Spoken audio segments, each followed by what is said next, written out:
Você tem ou teve um professor que não vai esquecer pelo resto da vida?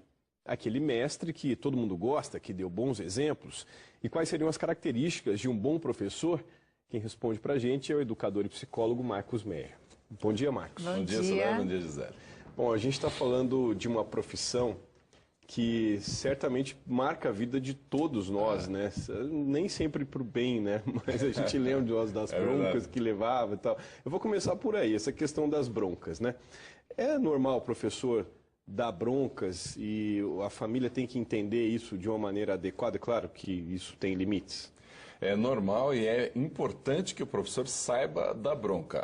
A bronca bem dada, ela corrige o comportamento da turma e faz com que os alunos se conscientizem de que estavam extrapolando. Aí volta para o trabalho que tem que acontecer dentro de sala de aula. Então o professor tem que saber da bronca e tem que dar bronca. Ele não pode se abster disso. É a responsabilidade do professor. Tem professor que, ao invés de dar bronca, diz assim: na próxima vai para a coordenação, vai para a direção. Ele faz uma transferência da autoridade, ele terceiriza a autoridade dele.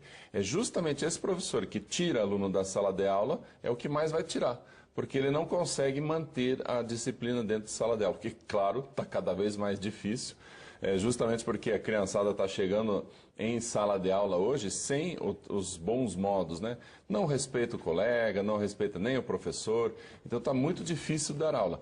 Mas se eu tiver como professor a ação de simplesmente retirar de sala de aula, os alunos já leem isso como: esse professor não dá conta da gente, não, vamos testar. Inconscientemente eles começam a piorar dentro de sala de aula. E aí o professor acaba não trabalhando por causa disso, vai ter que lidar mais com disciplina do que com conteúdo escolar.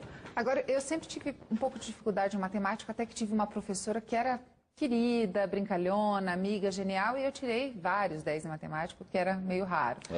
Essa relação, o gostar do professor, facilita na aprendizagem? Mas facilita e muito. Nós temos 3 características que determinam qual é o bom professor, aquele professor inesquecível que o Soler estava falando. A primeira característica é vínculo. O professor tem que saber fazer vínculo com o aluno, tem que acolher o aluno tem que se sentir respeitado, amado, porque aí, em contrapartida, ele também vai fazer isso com o professor.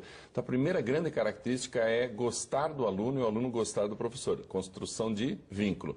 A segunda é didática. Não adianta o professor ser um gênio, saber tudo sobre a matéria e não sabe explicar. Então ele tem que ter metodologias adequadas para explicar os conteúdos da disciplina dele. E então, assim, esse professor que tem essa disciplina, que tem essa didática, ele pega um conteúdo extremamente complexo e facilita para o aluno.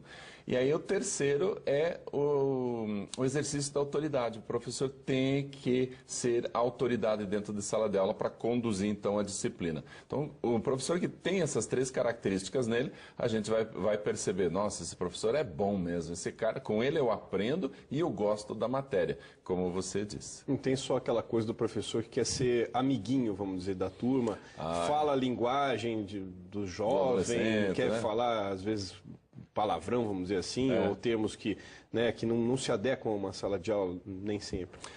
Essa característica a gente chama do professor banana, né? O professor banana é aquele super legalzão, é amigo de todo mundo, os adolescentes adoram ele, mas no inconsciente do adolescente fica assim: esse professor gosta muito de mim, ele não vai me reprovar. Aí ele próprio, como aluno, não se dedica suficientemente, ele não se esforça como deveria. Então nós precisamos ter um professor que exerce, sim, a autoridade. Se ele exerce a autoridade com sabedoria, com tranquilidade, com controle emocional, ele passa a ser referência.